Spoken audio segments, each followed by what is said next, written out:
Hi. Starting లోనే ramie అనే ఒక పెయింటర్ కనిపిస్తాడు. తన వైఫ్ లూసీ ఇంకా తన ఇద్దరు పిల్లలతో జీవితాన్ని హ్యాపీగా ఎంజాయ్ చేస్తుంటాడు. ఒకరోజు రేమి తన పిల్లల్ని ఆడిపిస్తూ ఉన్నప్పుడు సడన్ గా తను సోఫా లోపలికి వెళ్లిపోయినట్టు అనిపిస్తుంది. మళ్ళీ పైకి లేచి చూస్తే అంత నార్మల్ గానే ఉంటుంది. ఈ విషయం తన మైండ్ లోంచి వెళ్ళదు. ఏం చేస్తున్నా ఈ విషయం గురించే ఆలోచిస్తాడు. అలా ఎలా నాకు అనిపించింది అని.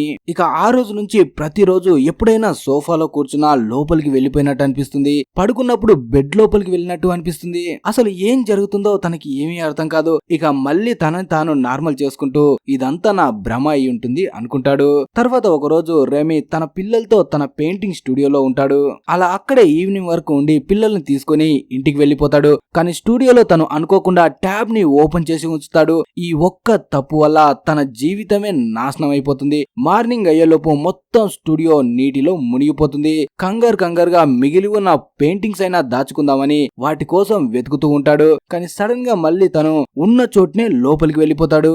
ఈసారి వాటర్ లో ఉన్నాడు కాబట్టి పైకి రాలేడు.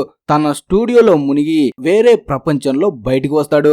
బయటికి వచ్చి చూస్తే ఒక్క దగ్గర కాకుండా 3 చోట్ల సూర్యులు కనిపిస్తారు. ఈ ప్రపంచం చూడ్డానికి విచిత్రంగా ఉంటుంది. అప్పుడే కొంతమంది రామీని చూసి తన దగ్గరికి పరిగెట్టుకుంటూ వస్తారు. వీళ్ళు చూడ్డానికి కూడా వింతగా ఉంటారు. దాంతో రేమి భయపడి మళ్ళీ వెనక్కి వెళ్తూ ఉంటాడు. అంతలో ఎవరో తనని నీళ్లలోంచి బయటికి లాగుతారు. అంటే వేరే ప్రపంచంలోంచి మళ్ళీ స్టూడియోలోకి వచ్చేస్తాడు.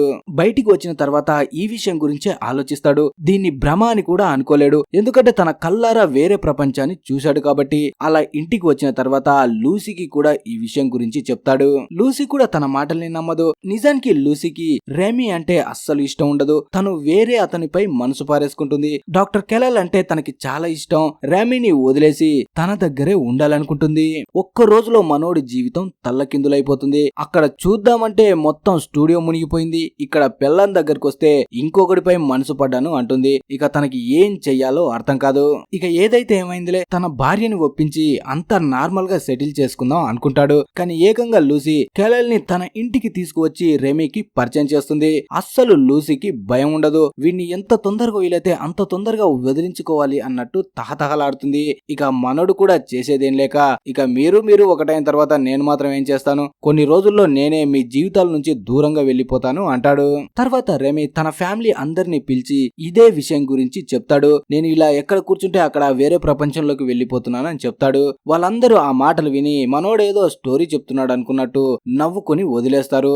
రామీ అనుకుంటారు ఈ ప్రపంచంలో ఎవరు కూడా నాకు వచ్చిన ప్రాబ్లం ని అర్థం చేసుకోలేరు అనుకుని కాఫీ పెట్టడానికి కిచెన్ లోకి వెళ్తాడు. కిచెన్ లోకి రాగానే అక్కడ అనుకోని సంఘటనలు జరుగుతాయి. ఒక పిల్లి పైకి ఎగరడానికి వెళ్లి అక్కడే స్టక్ అయిపోతుంది. దాన్ని చూసి రెమీ విచిత్రంగా దాని ఒక బొమ్మలాగా ఆడుకుంటాడు. అది అస్సలు కదలదు. ఈ విషయం గురించి తన ఫ్యామిలీకి చెప్పడానికి వాళ్ళని పిలుస్తాడు. కానీ ఎవ్వరు పలకరు. అప్పుడే తనకి అర్థమవుతుంది తన చుట్టూ ఉన్న ప్రతిదీ ఫ్రీజ్ అయిపోయింది అని.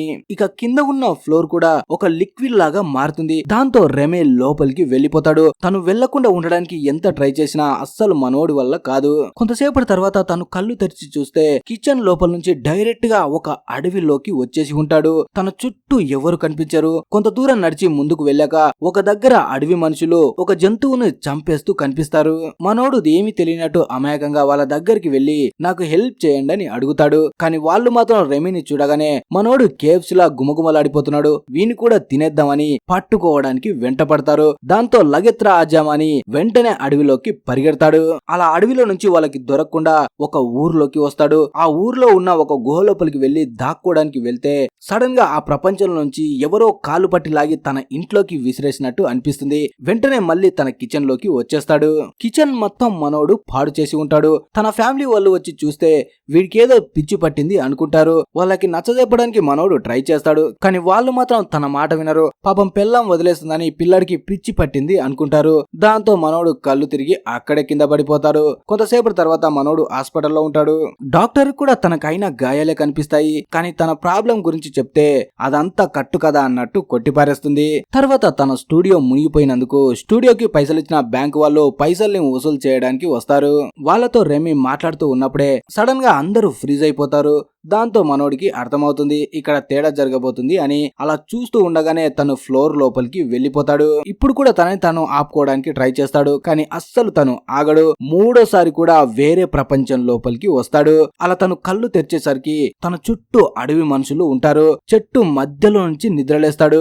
అక్కడ ఉన్న అందరూ మనోడిని చూసి చాలా సంతోషపడుతూ ఉంటారు. అంటే అందరూ మనోడి రాక కోసమే వెయిట్ చేస్తున్నట్టు ఎదురు చూస్తుంటారు. అప్పుడే వాళ్ళందరూ మనోడిని గాల్లో ఎగరమంటారు. వాళ్ళు ఏం చెప్తున్నారో మనోడికి అర్థం కాదు. అంతలో వాళ్ళు పొగుడుతూ ఉండడంతో ఓసారి జంప్ చేద్దామని పైనుంచి జంప్ చేయగానే కింద పడి మూతి పగలగొట్టుకుంటాడు. అప్పుడే ఆ అడవి మనుషులు అక్కడ ఉన్న ఒక లేహ్యాన్ని మనోడి నోట్లోకి బలవంతంగా కుక్కుతారు. అది తినగానే ఆ అడవి మనుషుల భాష రేమీకి అర్థమవుతుంది. అలాగే అక్కడ ఉన్న లీడర్ రేమీకి జరిగింది మొత్తం చెప్తాడు, తను ఈ ప్రపంచంలోకి ఎలా వచ్చాడు అని.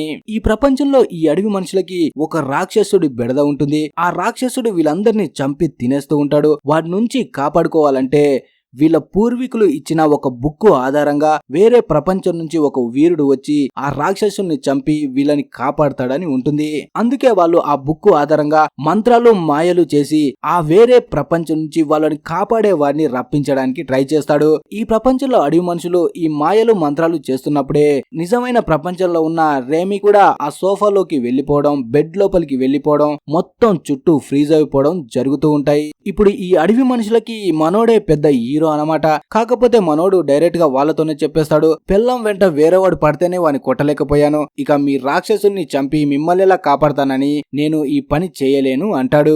అప్పుడు ఆ అడవి మనుషులు తనని ఒప్పించడానికి ఎత్తైన ప్లేస్ కు తీసుకువెళ్లి తలకిందులుగా వేలాడదీస్తారు. అలాగే ఒక రూమ్ లో బంధించి ఆ రాక్షసుని చంపడానికి ప్లాన్ కూడా ఆలోచిస్తారు. అలా రూమ్ లో ఉన్నప్పుడు ఏం చెయ్యాలో అర్థం కాక బాగా ఆకలి వేయడంతో అక్కడ ఉన్న పండుని చేతిలోకి తీసుకోగానే సడన్ గా ఆ ప్రపంచం నుంచి మళ్ళీ తన ప్రపంచంలోకి వచ్చేస్తాడు రేమి. ఉన్నటువంటి చేతిలో పండు పట్టుకుని దర్శనం ఇవ్వగానే అందరూ షాక్ అవుతారు. ఇప్పుడు రామి వాళ్ళకి జరిగిన విషయాన్ని చెప్పడు, ఎందుకంటే ఏం చెప్పినా సరే ఎవరు నమ్మరు కాబట్టి. తర్వాత రేమి లైబ్రరీకి వెళ్లి అక్కడ ఉన్న కంప్యూటర్ లో గూగుల్లో టైప్ చేస్తాడు తన ప్రాబ్లం గురించి. కానీ గూగుల్ కూడా తన ప్రాబ్లం గురించి తెలీదు. ఇక అప్పటి నుంచి మనోడు ప్రోటీన్ పౌడర్స్ తింటూ శక్తివంతంగా మారడానికి ట్రై చేస్తాడు, ఆ జోటన్ అనే రాక్షసుని ఓడించి ఆ అడవి మనుషుల్ని కాపాడాలని. తర్వాత మళ్ళీ రేమి వేరే ప్రపంచంలోకి వస్తాడు. ఈసారి మంచి హుషారుగా వస్తాడు. అప్పుడే అడవి మనుషులు ఒక కత్తిని తనకి ఇస్తూ ఆ జూటన్ రాక్షసుని చంపడానికి ప్లాన్ కూడా చెప్తారు. కానీ మనోడు మాత్రం ఇలా వాడిని చంపడం ఎందుకు, మీరే ఈ ప్రదేశాన్ని వదిలేసి వేరే ప్లేస్ కి వెళ్ళొచ్చు కదా అంటాడు. అలాగే వాళ్ళకి ఒక సలహా ఇస్తాడు, మీరు ఈ ప్లేస్ ని వదిలేసి వేరే ప్లేస్ కి వెళ్ళండి, దారి మధ్యలో ఎవడైనా అడ్డు వస్తే వాడి సంగతి నేను చూసుకుంటాను అంటాడు. దాంతో వాళ్ళు రేమి మాట విని అక్కడ నుంచి వెళ్ళడానికి ఒప్పుకుంటారు. కాకపోతే ఈ ప్లేస్ ని వదిలి అడుగు బయట పెడితే పైనుంచి అగ్నిపర్వతాలు పడి తను చనిపోతారని అంటారు. దాంతో వీళ్ళందరూ మూఢనమ్మకాలని ఫాలో అవుతున్నారని రేమియే మొదటిగా ఆ ఊరు నుంచి బయటికి వచ్చి వాళ్ళకి చూపిస్తాడు. తన వెనకే అందరూ బయటికి వస్తారు. అలా ఆ ఊరిని వదిలేసి పక్క ఊరికి బయలుదేరతారు. ఇక పూర్తిగా ఆ అడవి మనుషులు నమ్మేస్తారు, ఇతనే మనని కాపాడడానికి వచ్చిన సూపర్ హీరో అని. అలా అక్కడ నుంచి వెళ్తూ ఉంటే సడన్ గా జూటన్ మనుషులు వాళ్ళకి అడ్డుగా వచ్చి ఎక్కడికి రా వెళ్తున్నారు, తిరిగి ఊర్లోకి వెళ్ళండి అంటారు. కానీ ఇప్పుడు మనోడు అన్నిటికీ తెగించే వచ్చాడు కాబట్టి కత్తి తీసుకొని వాళ్ళతో పోరాడి ఒకరిని దారుణంగా చంపేస్తాడు. కొంతసేపటి తర్వాత వాళ్ళకి తెలుస్తుంది జూటాన్ తొందరలోనే వీళ్ళ తెగపై అటాక్ చేయడానికి వస్తున్నాడు అని. తర్వాత మళ్ళీ నార్మల్ ప్రపంచానికి వస్తాడు. ఇప్పుడు లైబ్రరీకి వెళ్లి అక్కడ ఉన్న యుద్ధ విద్యల గురించి అన్ని బుక్స్ చదవడం స్టార్ట్ చేస్తాడు, ఎందుకంటే తొందరగా నేర్చుకొని జూటాన్ పై యుద్ధం చేయాలి కాబట్టి. అలాగే ఆ బుక్స్ చదివి యుద్ధం చెయ్యాలంటే వెనుక ఉన్న వాళ్ళని ముందుగా ఉత్సాహపరచాలి అని. తర్వాత మళ్ళీ ఈ అడవి మనుషుల ప్రపంచానికి వచ్చి అందరిని ఒక దగ్గరికి తీసుకువచ్చి వాళ్ళకి మోటివేషన్ చెప్తాడు. నేను జూటాన్ని చంపడానికి వెళ్తున్నాను, నాతో వచ్చేదెవరు, నాతో సచ్చేదెవరు అని బాహుబలి రేంజ్ లో మోటివేషన్ ఇస్తాడు. ఇప్పుడు మొత్తం ఆ తెగకే మనోడు సూపర్ హీరో కాబట్టి అక్కడ అమ్మాయిలు కూడా మనోడంటే పడి చస్తూ ఉంటారు. కానీ ఒక్కరిని కూడా కన్నెత్తి చూడడు, ఎందుకంటే తను ఇంకా తన వైఫ్ ని ప్రేమిస్తూ ఉంటాడు. తర్వాత మళ్ళీ తన ప్రపంచానికి వచ్చి తన కొడుకు దగ్గరికి వెళ్లి కొంత సమయాన్ని గడుపుతాడు. తిరిగి మళ్ళీ అడవి మనుషుల ప్రపంచానికి దగ్గరికి వచ్చేసరికి ఇక్కడ జూటాన్కి ఈ తెగకి మధ్య యుద్ధం జరుగుతూ ఉంటుంది. మనోడు మధ్యలో వచ్చాడు కాబట్టి ఈ తెగ వాళ్ళు జూటాన్ చేతిలో ఓడిపోయే పరిస్థితుల్లో ఉంటారు. అప్పుడే మళ్ళీ అందరినీ ఒక ప్లేస్ కి తీసుకువచ్చి మళ్ళీ మోటివేషన్ ఇస్తాడు. అలాగే తర్వాత ప్లాన్ గురించి కూడా అందరికి చెప్పి కొంతసేపటి తర్వాత నిద్రపోతున్న జూటాన్ సైన్యం దగ్గరికి వెళ్లి వాళ్ళని నానా రకాలుగా తిడతాడు. ఒకడిపై చెయ్యి కూడా చేసుకుంటాడు. మీరేం పీకలేర్రా, పీకేదేదో ఉంటే నన్ను పట్టుకోండి అని అక్కడ నుంచి పారిపోతుంటాడు. దాంతో జూటాన్ సైన్యం తనని పట్టుకోవడానికి వెంట పడతారు. ఇప్పుడు తను వేసిన రెండో ప్లాన్ వర్కౌట్ అవుతుంది. వాళ్ళందరినీ కింద ఉన్న ఒక ప్లేస్ కి తీసుకువస్తాడు. ఇక్కడికి వచ్చిన తర్వాత చెట్టు తొర్రలో వెళ్లి తను దాక్కొని పైన ఉన్న తన తెగకి సిగ్నల్ ఇస్తాడు, ఇప్పుడు అటాక్ చేయండి అని. అలా ఇప్పుడు జూటాన్ సైన్యం కింద ఉంటారు, పైన తెగ వాళ్ళు ఉంటారు. వెంటనే బాణాలతో వాళ్ళపై అటాక్ చేస్తారు. సగం మంది జూటాన్ సైన్యం చనిపోతారు, మిగతా వాళ్ళు అక్కడి నుంచి పారిపోతారు. కొంతసేపటి తర్వాత తెగ వాళ్ళు రేమి దగ్గరికి వచ్చి నీ తెలివికి సలాం అని తన ముందు మోకరిల్లుతారు. నువ్వే మా అసలైన సూపర్ హీరోవి అంటారు. యుద్ధం తర్వాత ఆ తెగని తీసుకుని రేమి ఒక కొత్త ప్లేస్ కు వచ్చి ఇప్పుడు వాళ్ళందరికీ రాజవుతాడు. అందరూ ఉండడానికి కొత్తగా ఇళ్లను కూడా ఏర్పాటు చేస్తుంటాడు. ఇప్పుడు అందరికీ రాజవుతాడు. తన చుట్టూ ఎప్పుడు అమ్మాయిలే ఉంటారు. అయినా సరే తన పెయింటింగ్ పిచ్చి పోదు కాబట్టి అక్కడ మోనాలిసా ఆకారంలో ఒక అమ్మాయి బొమ్మని గీస్తాడు. అలా చూస్తూ 6 నెలలు గడిచిపోతాయి. ఇప్పుడు మనోడు రాజు అయ్యాడు కాబట్టి మొత్తానికే మారిపోయి ఉంటాడు. మారిపోవడం అంటే మామూలుగా కాదు. ఫస్ట్ పిల్లిలా ఉండేవాడు, ఇప్పుడు పులిలా తయారయ్యాడు. లూసీ బాయ్ ఫ్రెండ్ కెల్లల్ని చూసి ఫస్ట్ మనోడు భయపడేవాడు, కానీ ఇప్పుడు మాత్రం నువ్వేంట్రా నా పిల్లాన్ని తగులుకున్నావని వెంటనే వాడితో గొడవ పడి వాడిని చితకొడతాడు. కెల్లల్ని కొట్టిన తర్వాత మనోడి మనసు ప్రశాంతంగా ఉంటుంది. మళ్ళీ ఈ అడవి మనుషుల ప్రపంచానికి వచ్చి ఇక్కడ రాజుగా కొనసాగుతుంటాడు. ఇప్పుడు మనోడు రాజుగా ఫీల్ అయ్యాడు కాబట్టి అందరినీ గులాములుగా చూస్తుంటాడు. కొన్ని రోజుల వరకు వాళ్ళు కూడా తను ఏం చెప్పినా చేసేవాళ్ళు, కానీ మెల్లమెల్లగా వాళ్ళు కూడా రేమికి ఎదురు తిరుగుతారు. మనోడు కూడా వెంటనే వాళ్ళతో మాట్లాడి తెలుసుకుందాం అంటాడు. కానీ వాళ్ళు మాత్రం నువ్వు వచ్చిన కంచి ఎప్పుడు మాతో పని చేయిస్తున్నావు, పనికి తగ్గ పైసలు ఇవ్వట్లేదు, మాకస్సలు నువ్వు వద్దు అన్నట్టు మాట్లాడతారు. వాళ్ళకి ఎంత నచ్చజెప్పడానికి ట్రై చేసినా సరే మనోడిని పట్టుకొని వాళ్ళ ప్రపంచం నుంచి విసిరేస్తారు. అలా తన ప్రపంచానికి వచ్చిన తర్వాత ఇప్పుడు మొత్తం అన్నిటి గురించి మనోడికి అర్థమవుతుంది. దాంతో తన దోస్తు దగ్గరికి వెళ్లి తనని హెల్ప్ అడుగుతాడు మళ్ళీ స్టూడియోని స్టార్ట్ చేయడానికి. అలా మళ్ళీ తన జీవితాన్ని స్టార్ట్ చేస్తాడు. ఇప్పుడే తనకి డెల్ఫీ అనే లేడీ కూడా పరిచయం అవుతుంది. అలా తనతో ఉన్నప్పుడు తను చాలా హ్యాపీగా ఫీల్ అవుతాడు. మొదటిసారి డెల్ఫీ తనని కిస్ చేయగానే తను మళ్ళీ వేరే ప్రపంచంలోకి వచ్చేస్తాడు. అడవి మనుషులు మళ్ళీ ఓసారి తనని పిలిచి ఉంటారు, ఎందుకంటే ఇదంతా సుఖాంతం అవ్వాలంటే జోటాన్ని చంపాలని. కానీ ర్యామి మాత్రం అదంతా ఉద్రబై నన్ను వెంటనే నా ప్రపంచంలోకి తిరిగి పంపించేయండి అంటాడు. కానీ ఆ అడవి మనుషులు రేమిని బలవంతంగా పట్టుకొని జూటాన్ గుహలోకి విసిరేస్తారు. జూటాన్ ముందు మనోడు పిల్ల బచ్చలా ఉంటాడు. ఇప్పుడు మనోడ్ని కిచిడిలా చేసేస్తాడని మనం అనుకుంటాం, కానీ ర్యామి బల్లాన్ని తీసుకొని అక్కడెక్కడో పక్కకు విసిరితే అది డైరెక్ట్ గా వెళ్లి జూటాన్ గుండెల్లో దిగుతుంది. దాంతో వాడు అక్కడే చనిపోతాడు. ఆ రాక్షసుడు వాళ్ళ కళ్ళ ముందు చనిపోగానే తెగ ప్రజలు మొత్తం హ్యాపీగా ఫీల్ అవుతారు. ఇక వాళ్ళలో ఉన్న లాస్ట్ కోరిక తీర్చుకోవాలి అనుకుంటారు. అదే ర్యామీని చంపి ముక్కలు ముక్కలుగా చేసి కడుపు నిండా తినాలని. ఈ విషయం ర్యామీకి తెలియగానే నా కొడుకులు ఫస్ట్ నన్ను సహాయం కోసం పిలిచి ఇప్పుడు నన్నే తినడానికి ట్రై చేస్తారా అని అక్కడి నుంచి అడవిలోకి పారిపోతాడు. అప్పుడే అక్కడ ఉన్న ముసలోడు తన చేతిలో ఉన్న ఆ మంత్రదండాన్ని మంటల్లో వేసి కాల్చేస్తాడు. దీని సహాయంతోనే రేమిని ఈ ప్రపంచంలోకి రప్పించింది. ఇది కాలిపోయిందంటే మనోడు తిరిగి ఎప్పటికీ తన ప్రపంచానికి వెళ్ళలేడు. ఇక చివరికి రేమిని పట్టేసుకుంటారు. అలా తనని ముక్కలు ముక్కలుగా నరకడానికి వెళ్తుంటే ఆ తెగలో ఉన్న కొంతమంది ఆ మంత్రదండాన్ని మంటల్లోంచి తీసి నీళ్లలోకి విసిరేస్తారు.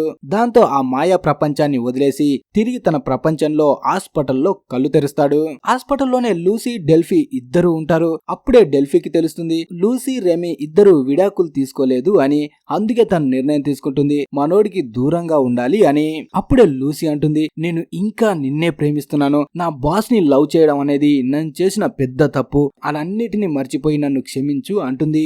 కానీ మనోడు మాత్రం చిల్ పాపా, నేను నీతో ఉండనని చెప్పి అక్కడ నుంచి వెళ్లిపోతాడు. తర్వాత ఈ అడవి మనుషుల ప్రపంచంలో ర్యామికి సంబంధించిన స్టాచ్యూని పెద్దగా పెడతారు. తన గుర్తుగా ఆ స్టాచ్యూని చూసి గుర్తు చేసుకుంటారు.